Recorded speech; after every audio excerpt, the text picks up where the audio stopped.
بەڵێ ئاسان و خۆشەویستانمان لە چەوەری دۆمی بەرنامەکەماندا باز لە بابەتێکی گرنگ دەکەین بەو پێی کە بەیانی ئینشاءالله پرۆسەی دەنگدان لە هەرێمی کوردستان بەڕێوە دەچێت کە پرۆسەیەکی گرنگ و چارەنووسسازە بۆ هەرێمی کوردستان. ماوەی چەندین ساڵە ئەم هەرێمە دەناڵێنێ بەدەست گیر و گرفتی زۆرەوە، بێ ئاوی، بێکارەبایی، بڕینی موچە، دواکەوتنی موچە، گەندەڵی، فەسادێکی زۆر. بۆیە بەیانی دەرفەتێکی زۆر گرنگە بۆ موسڵمانان، بۆ دەنگدەران کە بە دەنگدانیان فەرمان بە چاکە و بەرگری لە خراپە بکەن. بزانین چۆن دەنگدان دەبێتە مایەوەی کە ئێمە ڕێگری بکەین لەوەی خراپەکاری لە نێو کۆمەلگاماندا ڕووداد یاخود فەرمان بە چاکە بکرێت. ئەو نوێنە لە ڕاستەقینانێک کە هەڵی دەبژێرین لە پەرلەمانی کوردستاندا فەرمان بە چاکە بکەن و ببنە نوێنەری ڕاستەقینەی موسڵمانان. واتە ئایا بزانی ئەم دەنگدانە تا چەند گرنگە موسڵمانان و شیاریان هەبێت کە دەنگ بە کێ دەدەن و کێ دەکەنە نوێنەری ڕاستەقینەی خۆیان تاوەکو فەرمان بە چاکە بکەن و نەهی و ڕێگریش لە خراپە بکەن. گفتوگۆی ئەم بابەتە دەکەم لە سۆرانەوە مامۆستا دکتۆر ئەحمەد سۆفی میوانی بەرنامەکەمان دەبێت کە جەنابیشیان یەکێکن لە کاندیدەکانی کۆمەڵی دادگەری. کاک دکتۆر گیان سڵاوی خوا لێبێ، سوپاس بۆم دەرفەتە. سلام علیکم. وعلیکم السلام. سەرچاومە. ئەگەر بۆمان باسکەی بۆمان ڕوون بکەیتەوە چۆن چۆنی دەنگدان دەبێتە مایەوەی کە فەرمان بە چاکە بکرێت و ئەم دەنگدانی ئێمە بێتە وەسیلەیە بۆ ڕێگریکردن لە خراپە. الحمد لله والصلاة والسلام على رسول الله محمد وعلى آله وأصحابه ومن تبعهم بإحسان إلى يوم الدين. بخوش حالم بودي دار ودرفتا خواهي جورة سربرزي دنيا وقيامتان بكا بڵێ یەک لە مەساوی و ناشرینەکانی ناخۆشە پرۆفیسۆرێک بینی لەگەڵ کەسێکی کە عەقلیشی تەواو نەبێ حاشا هەر یەکە و یەک دەنجیان هەیە. بەڵام لە جیهەتێکی دیکە ئەوڕۆ تووشی شتێکی دیکە هاتوین. ئەوڕۆ مناڵێکی 17 ساڵی کە تازە پێڕادەگە گەنجێکی جوان دەتوانی وەکو سەرۆکێک دەنجی خۆی دەرببڕی لە بۆ ئەمر بە چاکە و نەهی لە خراپە، لە بۆ فەرمان بە چاکە و ڕێگریکردن لە خراپە. ئەبوایە پیاوی عالیم و ئەبوایە پیاو ئەوانەی شەهادەیان هەیە لە جیاتی دەنگێک دووسێ دەنگیان هەبوایە و ئەبوایە ئەوانە وەکو شوڕای ئیسلامی لە گوندێک کەسێک دەنگی بدابایە، نەک هەرچی بێت و هەمووی وەکو گوتم شەهادەدارێک و بێشەهادەیەک، ئینسانێکی عاقڵ و ئینسانێکی عاقلی تەواو نەبێ هەردووک یەکە یەک دەنجیان هەبێ. على كل ئەوە تازە ئەوشتە هاتووە. ئەوڕۆ بەڕاستی فرسەتێکی زۆر باش لە بەردەستی خەڵکیە. ئافرەتێک کە لە ماڵەوە زۆر ڕقی لە بێدینیە، زۆر ڕقی لە خراپەیە، زۆر ڕقی لەو دەسەڵاتەیە، چونکە پارەی مۆلیدەی بۆ دێتەوە پارەی نییە پارەی مۆلیدەکەی بداتەوە، پارەی کرێ بۆ دێتەوە کرێچیە و زەویەکی وەرنەگرتووە، گرێ بەستێکە لە دەستگای مین و پیاوەکەی پارچە پارچە بووە و پاش 5-6 ساڵ دەوامکردن هیچی بۆ حساب نەکراوە، شەهیدانی بۆ حساب نەکراوە، گرێ بەستێکە لە دەستگای لە تەندروستی 10 ساڵ خزمەتی هەیە هەتا ئێستا دانەمەزراوە بەیانیش بۆی بە هیچ حساب ناکرێ، بەڵێ نیشان پێداوە نابێت بە هیچ شێوەیەک داوای هیچ حەق و مافێک بکەی لە خلالی ئەو 10 ساڵە بۆت بە خزمەت حساب بێ. ئەمڕۆ بەیانی فرسەتێکی زۆر گەورەیە کە بتوانن لەو دەسەڵاتە خۆیان نەجات بدەن بە ئیزنی خوای گەورە، ئەمر بە چاکە بکەن بەچی بە دانانی ئینسانێکی باشی مسلمانی لە خواترس لەسەر لیستێکی ئیسلامی کە دەستپاک و دەست بە دەستنوێژن بە ئیزنی خوای گەورە بچێت دەنگی خۆی بدە. بەڕاستی ئەوەش واجبێکی شەرعیە، چونکە پێغەمبەر دەفەرمێ صلی الله عليه وسلم من رأى منكم منكرا فليغيره بيده. هەر کەسێک لە ئێوە خراپەیەکی بینی، ئێمە نەک خراپەیەک هەزاران خراپە لەو دەسەڵاتە دەبینین، لە هەمووی خراپتر و ناخۆشیتر ئەوەیە کاتێک مامۆستای ئاینی دەنجی کب بکرێ، یعنی مامۆستایەکی گەورەی شاری هەولێر کە زانا و عالیمە الحەمدلله 10 خوتبەیە 10 جمعەیە لێ ناگەڕن بچتە سەر مینبەر لەبەرەوەی نزا و دوعای کردو بۆ خەڵکی داماوی غەزا کە واجبە لەسەر ئێمە دوعایان بۆ بکەین. کەمترین شت کە ئێمە بتوانین لە بۆ دوعایان بۆ بکەین لە بۆ مسلمانان غەزە بەس دوعاکردنە. مامۆستا لەسەر مینبەر دوعای کردووە، لەسەر دوعا لادراوە، 10 خوتبەیە نایڵن بچێتەوە سەر مینبەر. ئیدەن لەوەی ناخۆشتر و خراپتر و بێسەر و بەرتر نابینینەوە، بەڵکو ئەگەر بمان کوژن، ئەگەر ناهیچی دیکە نەماوە کوشتنیش ئەو کوشتنەی ئێمە بە تەدریجی خەڵکی دەکوژن. ئیتر ئەو بکوژانە، ئەوانەی کە ئیرادەت دەکوژن، ئەوانەی کە دەنگی حەق دەکوژن، ئەوانەی من ئێستا 5 ساڵە نیان هێشتۆ یەک شرک و تاریخانانت لە مزگەوتەکە خۆم پێشنوێژێکیش بکەم مناڵێکی گچکە دەتوانی پێشنوێژی بکەم من ناتوانم پێشنوێژی بکەم پێم گوتون تەنها وعد بێ پێ بە خەڵکیش ناڵێم ئستەوە تەفسیل و ناڵێم ڕاست ڕاوەستن بەس لێ بگەڕن پێشنوێژی بکەم نەیان هێشت پێشنوێژیش بکەم باشە ئەو دەسەڵاتە ئێوە بەتەمای چین ئەگەر لای نەدەن ئەگەر دەنگ بە کەسێکی مسلمان نەدەن و ئەگەر ئەو خراپە و ئەو ڕێگری لەو خراپێ نەکەن ڕێگری لەو خۆسە پێنیە نەکەن ڕێگری لەو طبقاتە نەکەن کە خەڵکیان کردووە بە طبقەی بەرز و طبقەی نزم طبقەی دەوڵەمەند و طبقەی فەقیر ئەو هەموو ئەرزیان لەو خەڵکی وەرگر بە ناوی کرێتیان ئەو مستەثمیرانە کە ئیستیسمار بکەن کە لە بۆ کرێتیان خانووی دروستکەن دوای هەمویان کرد بە ڤێلا و دایان بە خەڵکی دەوڵەمەند و ئەوەی کە صاحبی ملیۆن دۆلارن ئێدەن من رأى منكم منكرا هەریەکە لە ئێوە مسلمانان بۆ خاتری خوا ئەگەر منکەڕێکتان دیت خراپەیەکتان دیت واجبە بەدەستی خۆتان لای بدەن ئەمڕۆ ئافرەتێک کابانێکی ماڵ دەتوانێت ئەو ئینکاری ئەو منکەڕە بکەتوانێت ئەو منکەڕە لا بدە بەدەستی خۆی بەیانی بچی تەنها بەس دەنگ بداتە لیستی 147 بە ئیزنی خوای گەورە ئەگەر نەتوانی بە زمان ئێستا بە زمان مامۆستان ناتوان لەسەر مینبەر بە زمان هیچ بکەن ئەگەر نەتوانی ئەوجا بەدڵ پێت ناخۆش بی ئەگەر بەدڵش پێت ناخۆش نەبی مثقالە ذڕەیەک ئیمان و باوەڕت بە خوای گەورە لە دڵ دیارە نەمایە بەڵێ زۆر باشە دکتۆر ئەحمەد کاتێکە سبینێکە دەنگدانە ئەتاکی هەر تاکێک لە ئێمە چ بەرپرسیارەتێکی هەیە بەتایبەت ئەو کەسانەی کە دەڵێن ئێمە ناچین بۆ دەنگدان چونکە هەر خۆیان دەرئەچنەوە دەسەڵاتدارانی پێشوو و خروقاتێکی زۆر ئەکەن یاخود بەوەی کە پێشکارێکی زۆر ئەکەن و دووبارە هەر خۆیان دەرئەچنەوە ئایا نەچوونی تاکێک وەکو ئێمە بۆ دەنگدان چ بەرپرسیارەتە ئەکەوێتە سەر شانمان لەوەی کە ئەم بارودۆخی کە هەیە بەردەوام بێت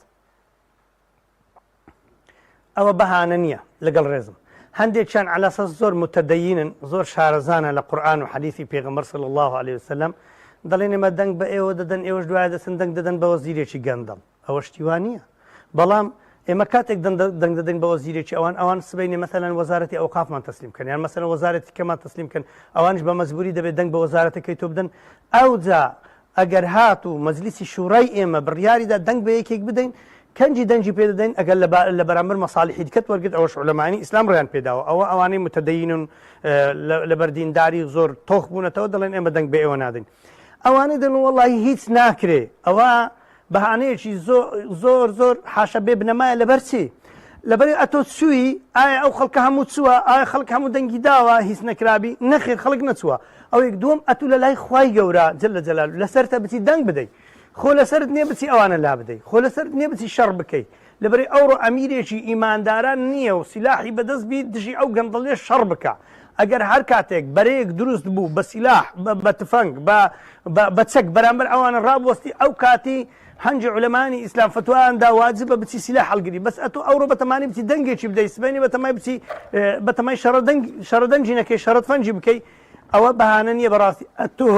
واجبی خۆت ئەوەیە بچی دەنگ بدەیە لیستێکی ئیسلامی وەکو لیستی 147 کۆمەڵی دادگەری بدەی مامۆستایەکی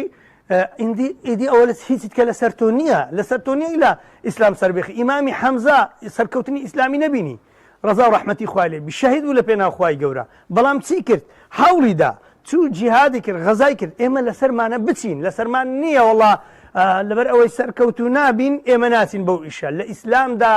ئیش بۆ سەرکەوتن دەکرێت بەڵام شەرت نییە سەرکەوتن واجب نیە ئینسان سەر بکەوێ ئەتۆ ئێستا مسلمانان چوونەتە غەزا ئەوەی شەهید بوو ئیحدى الحوسنەینی یان شەهید دەبی یان سەر دەکەوێت ئەگەر شەهید بوو ئەو گەورەترین سەرکەوتنە چوو لای خوای رب العالمین ئەگەر سەرکەوتیش ئەو حکمی ئیسلام تەطبیق دەکات کەواتە هەردووچیان هەر خێرن لە انتخاباتیش لە هەڵبژاردنیش ئەتۆ لەسەرتە بچی واجبە لەسەرتە بچی ئینکاری منکەر بکەیت بچی ڕێگری لە خراپە بکەیت بچی فەرمان بە چاکە بکەیت تەنها ئەوەت لەسەرە ئەوەت لەسەر نییە بڵێ وەڵاهی ئەمن دەبێ بچم دەبێت سەریشکەوی ئینجا دەچم کەس زەمانەتی ئەوەی ناکە لە ئەوروپا لە هیچ شوێنێکی ئەو دنیای کەس زەمانەتی ئەوەی ناکە مادام غەزا زەمانەتی تێدا نەبی ئەهی انتخابات زەمانەتی چی تێدا وەڵە لەوانەیە سبەینی ئارە وەڵە لەوانەیە ئەوە ئێرانی بینی ئەوە تورکیای بینی ئەوە بچیتە رووسیا ئەوە بیستە ئەمریکا و لەوانەیە تەزویریان لە بۆ بکەن و لەوان هیچ دەنجیمە هەموو ساقت بکەن خۆمە نابێت دابنیشین دەبێت ئێمە لەسەرمان ئیش بکەن خوا لە قورئانێ فەرمێ بسم الله الرحمن الرحیم وقولوا اعملوا پێیان بڵێ ئەی محەممەد صلی الله علیه وسلم ئێوە کار بکەن فسيرى الله عملكم خوای گەورە دەبینی ئێوە چتان کرد ورسوله پیشانی پێغەمبەریش دەدرێت صلی الله عليه وسلم والمؤمنون ئیماندارش دەبینن ئەمن کە دیتم کەسێک لە ماڵێ دەچی دەنجی خۆیدا دەڵێ مامۆستا چووم دەنگم دات و هاتمەوە هەرەوەندەشم پێکرد دەڵێم خوا خێرت بنووسی جەزاک الله خێرا لە لای خوای گەورە توت واجبت پێشێل نەکردووە ئیدی سەرکەوتن عایدی خوای گەورەیە. بەڵێ مامۆستایان لە کاتی هەڵبژاردننا چەند مانگێک پێش هەڵبژاردن یاخو لە کاتی بانگەشەدا لایەنەکانی دەسەڵات ئاین بەکاردێنن بۆی کە هەست و سۆزی مسلمانان بجوڵێن وا خۆیان نیشان دەدەن کە پشتگیری لە مسلمانان دەکەن پشتگیری لە ئاینی پیرۆزی ئیسلام دەکەن تا چەند گرنگە تاکی مسلمان بەمە هەڵ نەخەڵەتێت وەک دەزانین کە دوای هەڵبژاردن دەچنەوە سەر ئەسڵی مەعدەنی خۆیان ئەمە تا چەند گرنگە ئاگاداری ئەمە بین و مسلمان هەڵ نەخەڵەتێت بەو پروپاگەندە و بۆ بەڵێنانی کە پێش هەڵبژاردن دەسەڵاتداران دەیدەنە خەڵکی و مسلمانان. ئەو خەڵکانەی شارەزای منهەجی ئیسلامن شارەزای منهەجی عەلمانیەتن دەزانن مەشریق و مەغریب ڕۆژهەڵات و ڕۆژئاوا چەند لێک دوورن یەک لەو سەر یەک لەو سەریەوانە دەزانن ئیسلام و عەلمانیەت ئەوەندە لێک دوورن. قسەیەکی خۆشت بۆ دەجێڕمەوە جەنابی مامۆستا مەڕوان گەڵاڵی مەسئولی ئەو مەڵبەندەی سۆران چوو بوو بۆ لای مەسئولێکی حیزبێک گوتوی باشە ئەو مەلانەی لەگەڵ ئێوەدان ئەوانە مەلانە لەگەڵ ئێوە باشە ئەوە چۆنە مەسئولەکە گوتوی وەڵی مامۆستا ئەوانەیان لە عەلمانیەت تێنەگەیشتون یان لە ئیسلام تێنەگەیشتون چونکە ئەگەر لە ئیسلام تێگەیشتبان نابێ عەلمانی بن یان ئەگەر لە عەلمانیەت تێگەیشتبان نابێ مامۆستای ئاینی بن. مامۆستا ئیسلامەتی و ئەوان کوجا مەرحەبا ئەوانە عیلاقیان بە ئیسلام نییە چونکە منهەجەکەیان پرۆگرامەکەیان هەڵقوڵاوی دینی خوان نییە لین تێدا نەهاتووە حکم بە شەریعەتی خوا بکرێ باوەڕیان بەوە نییە کە شەریعەتی ئیسلام بە کەلکی ئەوەی دێ حکمی خەڵکی بکە ومن لم يحكم بما أنزل الله سورة المائدة آياتي 42 أوي حكمي بقرآن إنك الظالمة فاسقة فأولئك هم الظالمون فأولئك هم الفاسقون فأولئك هم الكافرون يان ظلمي دك يان فاسقة يان كافرة ئەگەر پێیان وابی ئەو ئیسلامە شریعەتی ئیسلام بەکەلکی ئەوەی دی حکمی خەڵکی پێ بکرێ بەڵام لە ترسی ئەمریکا ئەوانە نایکەن ئەوەشیان لێ قبول نییە. ڕۆژێک لە ڕۆژە ئەوانە هاتوونەتە سەر تەلەڤیزیۆن شاشەی تەلەڤیزیۆن بڵێن ئەشهەدو بالله شریعەتی ئیسلام هی ئەوەیە دەبی ئەمە بەس ئیش بەوەی بکەن ئیش بە هیچ کە ناکەین نەوەڵڵا نەک هەر شەرمیان بەخۆ باسی شریعەتی ئیسلام بکەن. حتا ئەوروپیەکان دەنێرنە لای وەفدەکانیان دەنێرنە لای ئەحزابی ئیسلامی دەڵێن ئێوە ئەگەر حکمی کوردستان بگرنە دەست بە تەمان حکم بە چ بکەن یعنی دەیانەوێت بەمە بڵێن ئەمەش بڵێن وەڵا حکم بە قورئانە دەکەن ئەوانە بەتەمانە دەستی خەڵکی ببڕن ئەوانە بەتەمانە قاتیلی بکوژنەوە ئەوانە بەتەمانە ئەوها بکەن ئەوها بکەن یعنی محاولە دەکەن ئێمەی ئیسلامیش کە لە پەرلەمان بووینە فراکسیۆنەکانمان کە وەفدی وڵاتان دەهات نردویانە تا ژووری یعنی کاندیدەکانمان ئەوەی کە یعنی جەماعەتی مەیلێ بووە لیان بپرسن ئەوانە بەتەمان ئەگەر حکمی کوردستان جارێک لە جاران بکەویتە دەستیوانە بزانن بەتەمان چینە بۆی متەهەممان کرد لە لای ئەوروپای کە ئێمە بەتەڵمای وەڵڵا ئەمە بەبێ شەرمی دەڵێن دین ئەو میلەتە زۆرینەی موسڵمانە خوای ڕەب العالەمین دەسەڵاتمان بدە بە دینی زۆرینەی میلەت حکمی ئەو خەڵکە دەکەین کە دینی ئیسلامە. ئەرێ وەڵڵا ئەمە شانازی بە شریعەتی ئیسلامە دەکەین ئەوان نەک شانازی پێوە ناکەن بە خۆیان شەرمە یان پێیان شریعەتەکی پڕ لە کەم و نوقسانیە هەتا ئێستا خەڵک لەوە تێناگە کەوانە باوەڕیان بە شریعەتی خوانیە ئەنجا ئێستا کە ئەوان باوەڕیان وایە هەر دینێکی بکەیت دینەکە قبولە هەر دینێک بکەی قبول ئێمە دەڵێن کاکە ئینە دینە عند الله الئیسلام تەنها دینی ئیسلام لە لای خوای گەورە قبولە چ دینی دیکە قبول نییە ڕێز لەوانی دیکە دەگرین کەسێک لەسەر چ دینێک بی لەسەر چ ئاینێک بی چ ئاینەکە دەستکرد بی چ ئاینێکی قەدیم ئاسمانی بوو بی دەستکاری کرد ئێمە ڕێزیان لێ دەنین سەلامیان لێ دەکەین تۆکان لەگەر دەکەین ژن و ژنخوازی لەگەر جوولەکە و نەسرانیەکان دەکەین ژنیان لێ دەخوازین بەڵام ژنیان نادەینە لەبەر ئەوان باوەڕێن بە پێغەمبەری ئێمەنی ئەمە باوەڕمان بە پێغەمبەری ئەوانە سەلامی خوا لەسەر هەموو پێغەمبەران بی بەڵام متهمشمان دەکەن لەسەرەوەی ئەنگۆ وڵا مسلمانن و خۆسەپێن ئێمە خۆسەپێن نین ئێمە دینی خوای ڕەب العالەمین دینێکی حەق و ڕاستە غەیری دینی ئیسلام هیچ دینێکی دیکە بەوە نازانین کە لە قیامەت خوای گەورە پاداشمان بداتەوە. بۆیە کاتێک مامۆستایەک لەسەر مینبەر باسی دینەکانی دیکە بکە یەکسەر لە مینبەرێ دەهین نەخوارێ کەسێک جنێ و حاشا بە دینی خوا و پێغەمبەری خوا دەبە ئیسلام دەدا ئەوان لە جیاتی ئەوەی دیفاع لە دینی خوا بکەن بەڵکو ئەو مامۆستایانە لا دەدەن و محاسەبەیان دەکەن کەوا کە باسی دینێکی دیکە بکە لە هەمووی عەجایبتر کوڕە ئێوە دوێنێ و پێرە لە بیرتان چوە بۆ خاتری خوا فەڕەنسا بێئەدەبی کرد بەرامبەر پێغەمبەری خوا صلی الله عليه وسلم ئەوان بە وەفد ئەوان بە جەماعەتی خوان ئەوان فراکسیۆنی ئەلمانیەکان چوونە قونسوڵخانەی فەڕەنسا گوتیان کاکە ئێمە پشتگیری فەڕەنسای لە دژایەتیکردنی محەممەد صلی الله عليه وسلم. یعنی ئەو خەڵکی ئەوەی لە بەرچاوی نەبی، یعنی هیچ شتێکی لە بەرچاوی نییە، ئەوەی دەنگ دەداتەوانە، دەنگ دەداتە پشتگیرانی قسە گوتن بە پێغەمبەر صلی الله عليه وسلم، دەنگ دەداتە ئەو کەسانەی کەوا پشتگیری فەڕەنسا دەکەن لەسەر محاربەی پێغەمبەری خوا صلی الله عليه وسلم. ئەوە سبەینە چۆن ڕویان هەیە بچنەوە پێش پێغەمبەری خوا صلی الله عليه وسلم، دەنگ بدەیە کەسێک کە ئەو کەسە لەسەر پێغەمبەر نەکتوڕە نەبووە، بەڵکو دژی پێغەمبەر بووە صلی الله عليه وسلم. زۆر باشە دکتۆر ئەحمەد، ئەگەر ئێمە بەشێک نەبین لە گۆڕانکاری، بەشێک نەبین لەوەی کە ئەم دۆخە باش بێت و هەروەها بەپێی ئاینی پیرۆزی ئیسلام حکم بکرێت و هەروەکو خوای گەورە فەرمانمان پێ دەکات فەرمان بکەین بە چاکە و ڕێگری بکەین لە خراپە. ئایا بەپێی ئاین ئێمە گوناهبار دەبین؟ یعنی ئەگەر چی بکەین؟ ئەگەر ئێمە بەشێک نەبین لەوەی کە گۆڕانکاری دروست ببێت و کەسی شیاو بچێتە شوێنی شیاو، گوناهبار دەبین؟ وەڵاهی خوشکی گەورم باش شتێکت پێ بڵێم. حکمی ئیسلام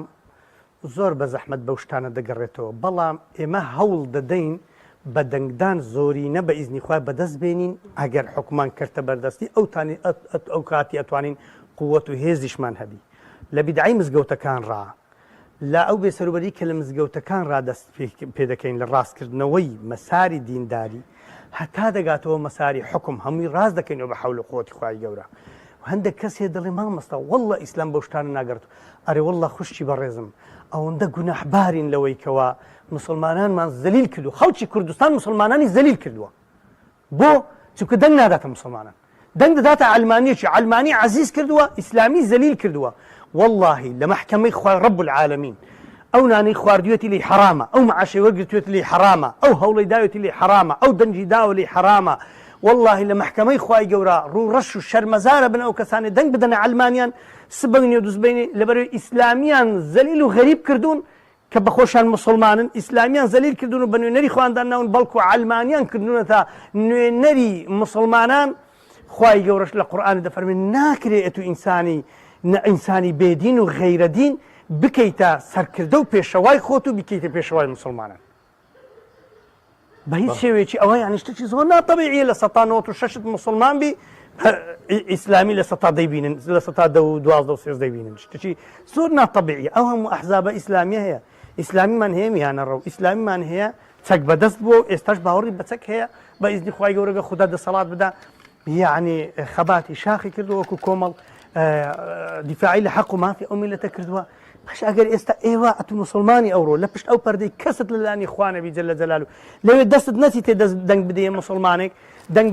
بدەیە مسلمانێک، ئەدی باشە تو کەنجی پشتگیری مسلمانان دەکەیت. کەواتە ئیسلامەتیت و علامەت ئیستیفامی لەسەر نیشانەی پرسیارم هەیە لەسەر نوێژ و عیبادەتی ئەو نوێژکار و مسلمانانەی کەوا دەڵێن ئەمە مسلمانی نوتی علمانیەکی بە پێشخۆی دێخی، یعنی ئەمنی مسلمان کە خیانەتی لێ ناکەم بە ئیزنی خوای گەورە، لەخوا ئەترسم لەوەی دینارێکی لێ بشێرمە و لێ بدزم، ئەمن ناکەیتە پێشەوەی خۆت، ئەتی کەسێک دەکەیتە پێشەوە خۆت. لە ئەوروپا هاتیتەوە هەر باوەڕی بە دینی خوای گەورە نیە، لە وەزارەتێک دای دەنێی جا پارەی دنیای دەدەیە دەست بە کەیفی خۆ سەرفی بکەوت تەخشان و بەخشانی بکە و کەسیش نییە لێ بپرسیتەوە. یعنی شتێکی زۆر ناتەبیعیە بەڕاستی. بەڵام مامۆستا یامە بکەمە دوا پرسیار پەرلەمانتار چۆن دەتوانێت لە پەرلەماندا ڕێگر بێت لە خراپەکاری، ڕێگر بێت لەو یاسایانی کە دژی کۆمەڵگان و فەرمان بە چاکە بکات و چاکە بەرپا بکات. ئایا دەکرێت نوێنەی ڕاستەقینی ئەمە بکات؟ هەموو مەجلیسێک خوای گەورە کە باسی پێغمبەر عیسای دەکە سەلامی خوا لەسەر بێ فەرمێ وەجەعەلەنی مبارەکەن ئەینەما کونت وئەوصانی بالصەلاة والزەکاة ما دمت حەیە. ئەفەرمێ ئەمن پیاوێکی مبارەکم لە هەر شوێنێک بم. عولەما فەرموو مبارەک چییە؟ یعنی لە هەر شوێنێک ئەو پیاوانەی لە هەر مەجلیسێک بن، لە هەر شوێنێک بن، مەوجەی مەجلیسەکە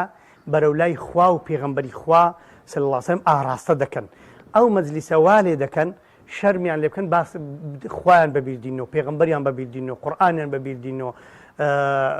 ڕێی پێغەمبەر صلی الله علیه و سلم بۆ ڕوون دەکەنەوە. باشە ئەگەر من لە مەسەلەی هاوڕەگەزبازی هەر جورئەتیش بکەن بین نەگۆڕێ، باشە من لە مەجلیسێک بم، ئەمن مسلمان لە مەجلیسێک بم، پێت وایە مەسەلەی ڕیبا وەکو جارێ دیکە مامۆستا هەورامان و جەماعەت خوا خێرا بنووسی دیفاعیان کرد نابێ هەبێ، پێت وایە بتوان ئەفستن هەر شەرمیش دەکەن ئەو پرۆژانە بینە ناو پەرلەمانی ئەگەر پیاوی چاک لەوێ بی. بەڵام کە کەس پیاوی چاکی لێ نەبی ئەرۆڵە بە کەیفی خوان جا دنیان بۆ چۆڵ دەبێ بەدەستی چێ بەدەست و پەنجەی ئەوانەی کە نوێژیان دەکرد، نوێژ نەکەر و هاوڕەگەزباز و نازەنم تریاکخۆر و مولحید و ئەمانە گۆرانی بێژ و هەڵپەرچێسی حاشا ئەوانە دینن لە جێگەی ئێمەدا دەنیشن. بەڵێ ئەگەر هات و ئینسانی مسلمان لەو شوێنانەبی دەتوانێت ئەمر بە چاکە بکات دەتوان فەرمان بە چاکە بکات ڕێگری لە خراپە بکات ئەگەر هیچ نەبێ کاکە ئەگەر من یەک دەنگیش بم لەوێ بم ئەمن دەتوانم کە شتێکی زۆر خراپیان هینە ناو ئەو مەجلیسەی جەماوەری کوردستان ئاگادارکەم و بەدزی تێی نەپەڕینن لە خۆیان دابنیشن و زۆری نەبن و بە کەیفی خۆتەی بپەڕین و تەوقیع بکەن و بێتە یاسا لەسەر خەرچی جا دوایە دانیشی مامەسۆفێک لە مزگەوتێ دانیشی بگریە بری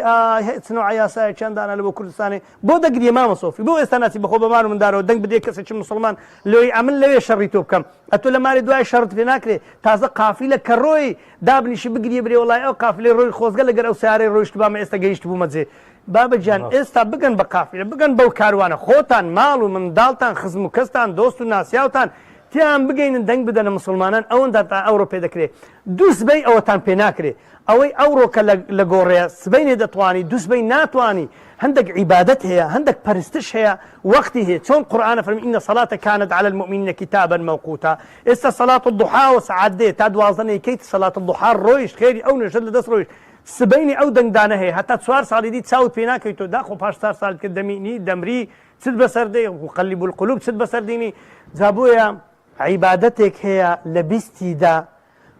ئەمر فەرمان بە چاکە و نەهی